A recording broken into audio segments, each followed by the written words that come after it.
Donna, it's Dr. Kemery. I'd like to just give you some feedback on your post as well as on your mind map. So I thought your post was well constructed on the discussion board. I thought you broke down very specific theories from the broad theory that they came from, and then kind of gave us an overview of that theory. And I found that you were able to demonstrate an in-depth understanding of each of the educational theories that you provided. So obviously your idea insertion instruction for new nurses during your orientation and hire is appropriate.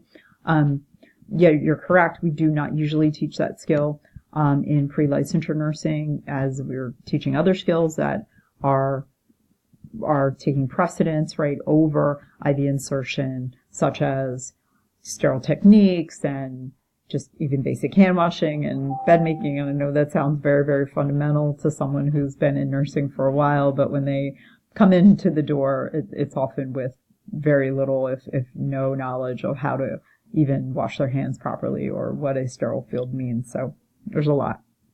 So it's that continuum of education, right? That lifelong learner, right? That we're creating, hopefully, and that you guys get that raw material when they get out of nursing school. They know a lot, but they still have a lot more to learn, right?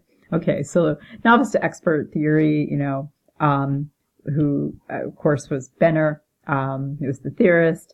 And I find here that you've broken out the view of knowledge, right, through the 5 levels, and learning is dependent, and how learning is looked at, how it's very dependent upon the student maturation and life experience, right? So that holistic view, right, of that learner, right, and where they are in that particular time in their educational trajectory.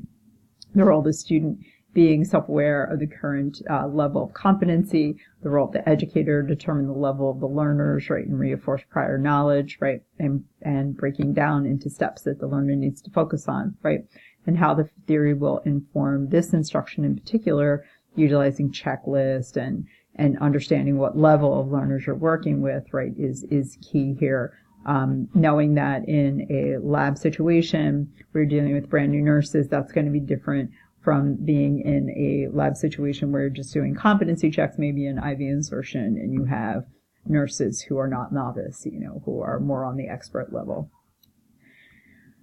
You decided to talk about social learning theory and constructivism and Bandera. Bandera is quite familiar to me. He's a theorist that I have read extensively.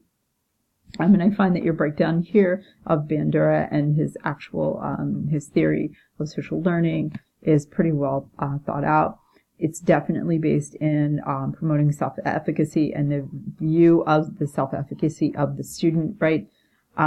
So that's an important piece that you would need to add here. Yes, they work through as a student, the role of the student working through the process of retention and reproduction and motivation, but how that motivation is couched is in that self-efficacy, right? So remember, in any of Bandera's work, you're going to be looking at self-efficacy, right?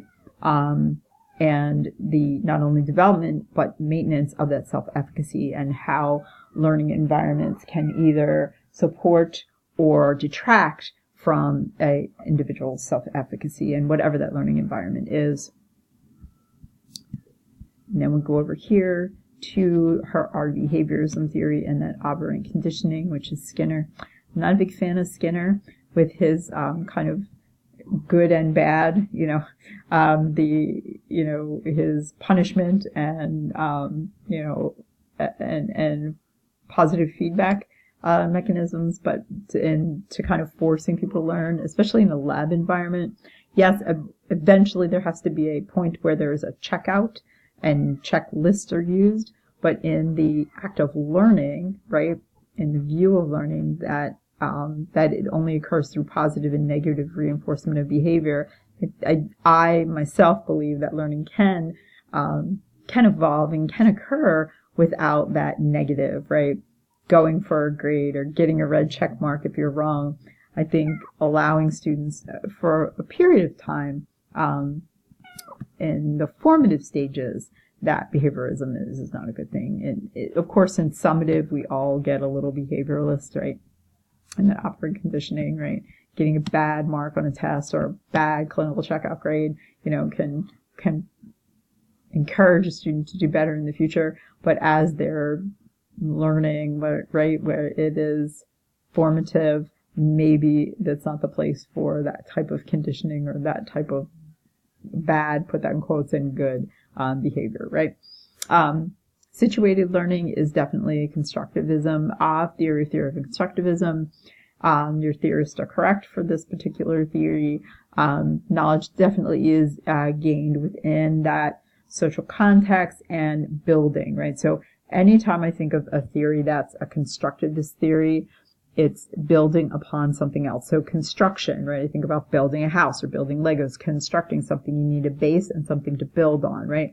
So the role of the student and the role of the educator kind of converge on understanding where the learner is coming from, where the student is coming from, right? And then building upon that, whether that's in a social group, right? Like these community of practice that situated learning talks about, right? In the situation, learning in that situation, in that context, right?